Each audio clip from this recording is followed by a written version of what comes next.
I'm German homelos, I drink coffee and I know things. მეოცე ეპიზოდის თემა არის რატომ არის ომი სიდებილე. ზოგიერთის მოსაზრებით ომი საჭიროა პროგრესისთვის, განვითარებისა და ახალი ეტაპების დასაწყებად. მოკლედ თვლიან, რომ მიუხედავად მთელი თავისი სასტიკი მხარეებისა, ომი კაცობრიობისთვის სასიკეთო მიზანს ემსახურება. მეორეს მხრივ კი მოსახლეობის გადამეტებული რაოდენობის შესამცირებლად საჭიროაო. პლანეტა ვერ გაუძლებს ამდენ ადამიანს, მათ გამოკვებას და სხვა დანარჩენი საჭიროებები არაა საკმარისი მილიარდებისთვისო. როგორ მომხიბლელადაც არ უნდა ჟღერდეს, ორივე მოსაზრება არის სრული სისულელე. და ყურით მოთხრეული მიზეზები დიდმა ფიგურებმა და მსოფლიოს საიდუმლო მმართველებმა საკუთარი ბოროტება და ეგოისტური მანკიერებები რომ გაამართლონ და თავიანთი ახირებები რომ დაიკმაყოფილონ. პროგრესი ომის გარეშეც არაჩვეულებრივად გამოდის და დედამიწა 8 მილიარდს კი არა 8 მილიარდ ადამიანსაც თავისუფლად დაიდევს და გამოკვებავს. საკმარისად დიდი სახლის შექმნა ღმერთმა რომ ყველას ეყოს. თუ რასაკვირველია ეგოში არ ჩაძირავენ თავებს და ერთმანეთზე ზრუნვას გაიმეტებენ. ეს ძალიან ზოგადი გაუფასურება ომის და რაც შეეხება ჩემს პირად აზრს, ამას ბჭობაც კი არ სჭირდება. სასაცილოა ამ საკითხის განხილვა, რადგან ძაღლს რომ სულ ოდნავი ჭკუა მაინც გააჩნდეს, ისიც კი მიხვდებოდა რა სიდებილია ომი. პირველი მიზეზი და თვალშისაცემი ეს არის ჯანმრთელი, ჭკვიანი და ენერგიით სავსე ადამიანების უაზროდ დახოცვა. ადამიანები რესურსები არიან, ყველაზე ძვირფასი რესურსი. კარგად დაუკვირდით და მიხვდებით რატომაც. წარმოიდგინეთ, რამდენი სასარგებლო რამის გაკეთებას შეძლებდნენ თავიანთი ქვეყნის ყველა სფეროს განვითარებისთვის ის ადამიანები, ვინც ზედმეტად ახალგაზრდები დაიხოცნენ უაზრო ომებში მთელი ამ კაცობრიობის ისტორიის განმავლობაში.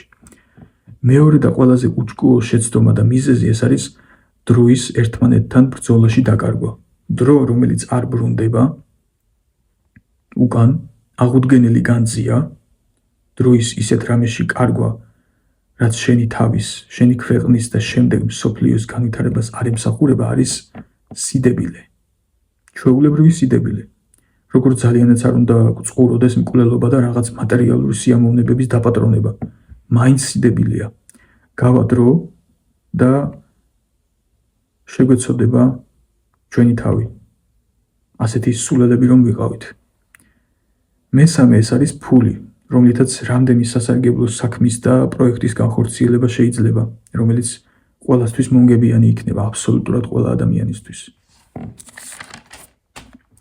ახლა წარმოიდგინეთ, რამდენად წინ ვიქნებოდით ტექნოლოგიურად და ეკონომიკურად, სულიერადაც, ყველანაირად ადამიანებს 1000 წლით უფრო ადრე რომ წამოეწიათ წინ განათლების და შრომის მნიშვნელობა. ეს ჭკვიანი ტელეფონი და ხელოვნური ინტელექტი ზღვაში წვეთი იქნებოდა დღეს, ისეთ სიმაღლეზე ვიქნებოდით. მხოლოდ მატერიალური კუთხით არა, რა თქმა უნდა, სულიერი განვითარებაც მოჰყვებოდა ამ ცოდნასა და შრომაზე ყურადღების მობილიზებას. ეს ჭორები და თეორიები რომ ვრცელდება ამ ბოლო ხანებში და ადრეც იყო, პირამიდები ადამიანებმა შექმნეს. იმ დროის ადამიანებმა, როცა დედამიწაზე კაცობრიობამ განვითარების უმაღლეს დონეს მიაღწიაო.